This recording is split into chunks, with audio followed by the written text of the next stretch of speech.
தமிழே உயிரே வணக்கம். தமிழே உயிரே வணக்கம். தாய்பிள்ளை உறவம்மா உனக்கும் எனக்கும். அமிழ்தே நீ இல்லை என்றால் வாழ்வில் அத்தனையும் கசக்கும் புளிக்கும். தமிழே உன்னை நினைக்கையில் தமிழன் நெஞ்சம் இனிக்கும் இனிக்கும். எல்லாம் வல்ல தமிழனை வணங்கி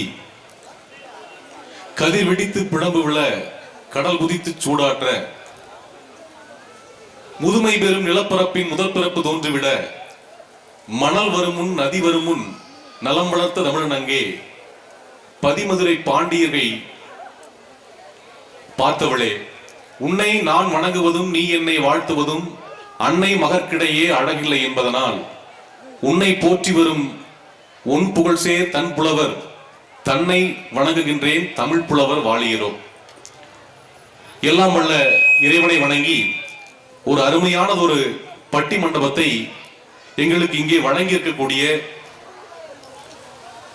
சேலம் மாவட்டம் சங்ககிரி வட்டம் இடங்கணசாலை நகராட்சி மேல் மாட்டையம்பட்டியில் எழுந்தறி இருக்கக்கூடிய ஸ்ரீ பெரிய மாரியம்மன் திருவிழாவை முன்னிட்டு முத்தான முதலாம் ஆண்டு சிறப்பு நகைச்சுவை இன்னிசை பாட்டு பட்டிமன்றத்தை நடத்துவதற்கு எங்களுக்கு ஒரு நல்லது ஒரு வாய்ப்பை வழங்கி இருக்கக்கூடிய பெரியோர்களே, தாய்மார்களே, நிகழ்ச்சி அமைப்பாளர்களே, இத்துணை நேரம் மிக சிறப்பான ஒரு மேடையிலே அமர்ந்து மரியாதை ஏற்று சென்றிருக்கக்கூடிய தலைவர்களே, இந்த ஊரினுடைய ஊர் கவுண்டர் அவர்களே, அதே போல எங்களுக்கு இப்படி ஒரு அற்புதமான ஒரு வாய்ப்பினை நல்கியிருக்கக்கூடிய பெருமதிப்பிற்கும் மரியாதைக்கும் உரிய முருகேசன் ஐயா அவர்களே, எங்களை எல்லாம் இங்கே அழைத்து வந்திருக்கக்கூடிய மதிப்பிற்குரிய நண்பர் வைர சந்தோஷ் அவர்களே, உங்கள் அத்துணை பேருக்கும் இந்த நேரத்திலே எங்கள் பட்டிமன்ற குழுவின் சார்பாகவும் பேச்சாளர்கள் சார்பாகவும் தமிழின் சார்பாகவும் நல்லதொரு வணக்கத்தையும் நன்றிகளையும் ஏற்படுத்தி நாங்கள் பெருமகிழ்ச்சி அடைகின்றோம்.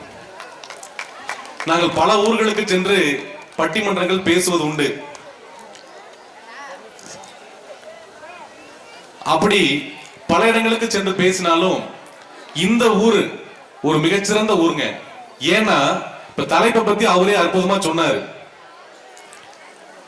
தேசத்தின் வளர்ச்சியை தீர்மானிப்பதில் பெரிதும் பங்கு வகிப்பவர்கள் விவசாயிகளா விஞ்ஞானிகளா, இந்த மாதிரி ஒரு தலைப்புல பேசுவதற்கு கிடைத்த வாய்ப்பே எங்களுக்கு பெரிய பாக்கியமா நாங்க கருதுறோம். அறிவுள்ளவர்கள் மட்டும்தான் இதையெல்லாம் கேட்க முடியும்.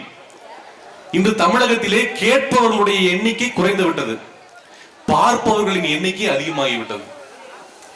எல்லோரும் அலைபேசியை பார்க்கிறோம், கேட்பதில்லை. ஏனென்றால் தொல்காப்பியர் சொல்கின்றார்கள், ஒன்றறிவதுவே உச்சரிவதுவே இரண்டறிவதுவே அதனுடன் மூக்கே, மூன்றறிவதுவே அதனுடன் மூக்கே, நான்கறிவதுவே அதனுடன் கண்ணே, ஐந்தறிவதுவே அதனுடன் காதே. ஐந்தாவது அறிவு மனிதனுக்கு காது, அதற்கு கீழ்நிலையில் இருக்கக்கூடிய அறிவு கண். நாம் அதை அதிகமாக பயன்படுத்துகிறோம்.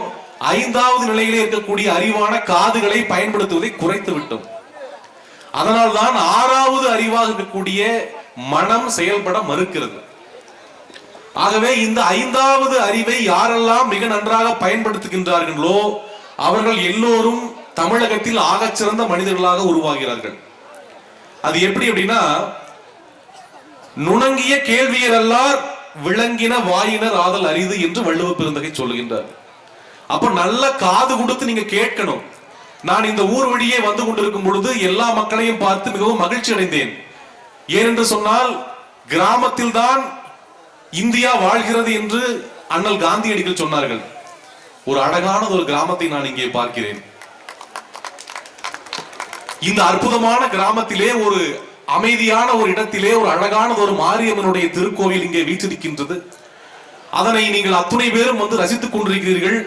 இப்படி ஒரு அற்புதமான செவிக்கும் அறிவுக்கும் மனதிற்கும் மகிழ்ச்சி தரக்கூடிய ஒரு பட்டிமண்டபத்தினை ஏற்பாடு செய்து, பட்டிமண்டபத்து பாங்கறிந்து ஏகுமன் என்று மணிமேகலையிலே கூறியதை போல ஒரு மிகச்சிறந்த ஒரு பட்டிமண்டபத்தை ஏற்பாடு செய்து நீங்கள் எல்லாம் காத்துக் கொண்டிருக்கிறீர்கள். ஏதாவது நல்ல விஷயங்கள் சொல்லுவாங்க, கேட்டுட்டு போலான்னு. அப்படி நல்ல விஷயங்கள் சொல்வதற்காக 2 அணியினர் வந்திருக்கிறாங்க. மிக அற்புதமான பேச்சாளர் பெருமக்கள். அவங்களை எல்லாம் உள்ளபடியே நல்லா அறிமுகப்படுத்திட்டாங்க. இதுக்கு மேல அறிமுகப்படுத்தினா வெடிச்சிடும். அதனால நான் போதும்னு நினைக்கிறேன். இந்த அறிமுகம் வந்து இவங்களுக்கு போதும் அப்படின்னு இந்த மன்றம் முடிவு செய்யுது. அதுல உள்ளபடியே சொல்லணும்னா அப்படி ஒரு அற்புதமான இந்த கோவிலை பற்றி நான் ஒரு நல்ல ஒரு பாடலோட இந்த நிகழ்ச்சி தொடங்கணும்னு நினைக்கிறேன். ஜனனி ஜனனி